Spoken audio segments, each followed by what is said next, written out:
Oh, one other thing. I actually got a couple of emails from people thanking me for something yesterday.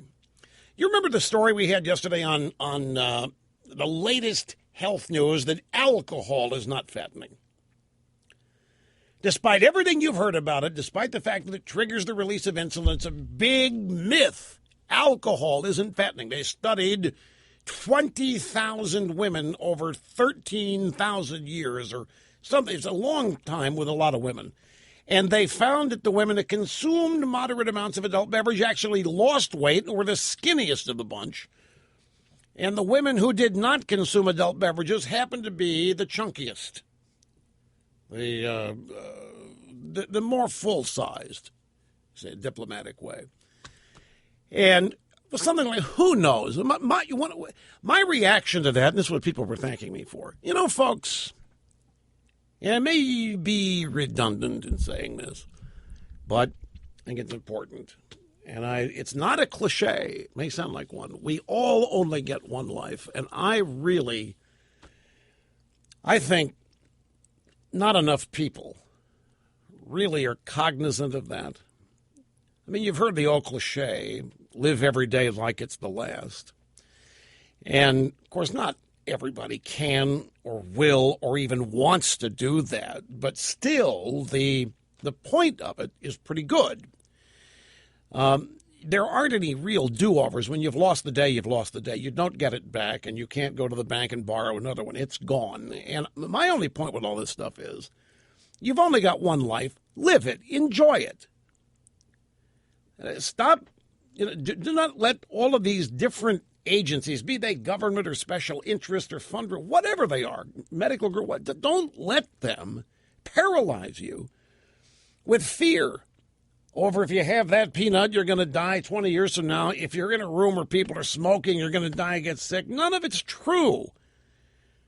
We're all going to die of something someday, somehow, for some reason, and so forth. But in the meantime, just avoid this sheep business. You know, you've got one life, live it. Life really is meant to be lived. You know, William F. Buckley's birthday was Sunday. And I was really disappointed. The people at National Review sent me a note on Saturday that I missed. They were doing a little symposium, people that knew Buckley. What do you remember most? What do you miss most about William F. Buckley? And I missed it, and I didn't get a chance to participate. What I would have said was, I don't know very many people who got as much out of life as Bill Buckley did.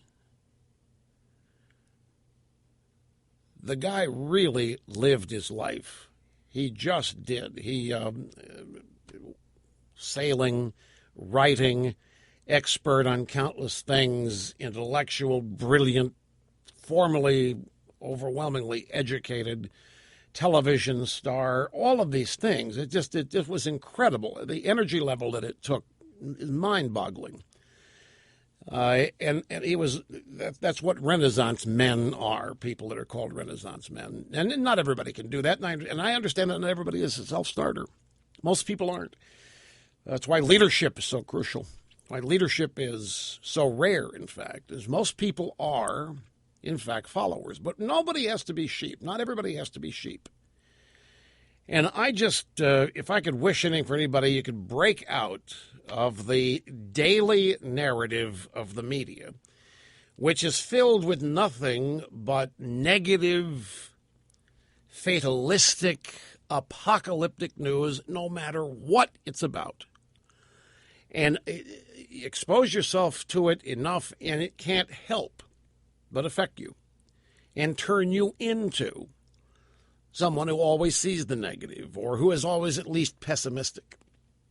And yeah, there are things that need fixing, and there are things that are terribly wrong, and there are things to be greatly alarmed about. But at the same time, it doesn't mean you give up, and it doesn't mean that you allow all that stuff to really get in the way of you living your life. So if you want to have an adult beverage, have it, unless you're medically predisposed to not. We all have our own instincts. We all have our own intuition. We all know what's right and wrong. We all have that voice.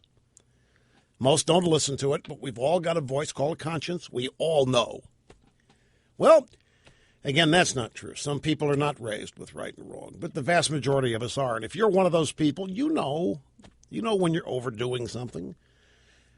You don't need to be told, and you don't need to be hemmed in and have your life parameters shrunken by a bunch of busybodies who really aren't interested in anything other than controlling your life and making you live the way they want you to live. So I got a couple of notes from people thanking me for that perspective, so they're going to do that. And if it just means you see a piece of pecan pie, you want to have it, for crying out loud, and then don't have one the next day, whatever. The idea that life is meant to be spent in suffering, that there's some valorous payoff for that, it's nonsense. Self-induced suffering, I mean, there's enough suffering anyway without inducing additional amounts. And that was my only point. And I'm thankful. I don't know how it happened, but I am thankful that I somehow, someday, learned to see people on the left as they are, and learned how not to be affected by them, how not to be offended every day and every minute. It all affects one's attitude.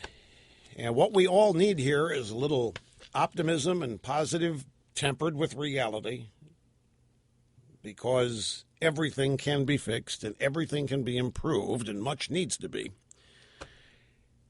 And we are Americans, and that makes us blessed. That makes us exceptional, not because we're better than anybody else, not because we have been given favorable treatment by God. None of that. What's exceptional about the United States of America is simply that the history of the world is one of tyranny and bondage. Most people not having the freedom to say what they want, to do what they want, to own property, to enter into contracts. That stuff, it was foreign to everybody. Nobody even contemplated such things. That most people, from the beginning of time, most people had to spend all their waking moments on staying alive. We don't now.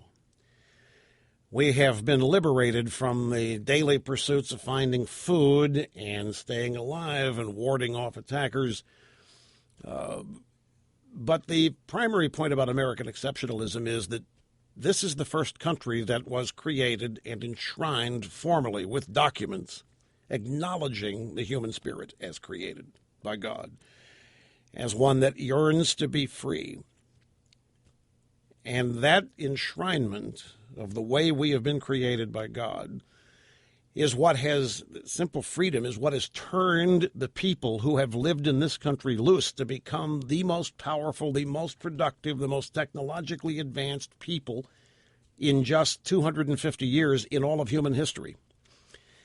And it's all due to our founding, and that's why so many people are devoted to it. That's why so many people are just devoted to saving this country and preventing its transformation into something that it was never intended to be.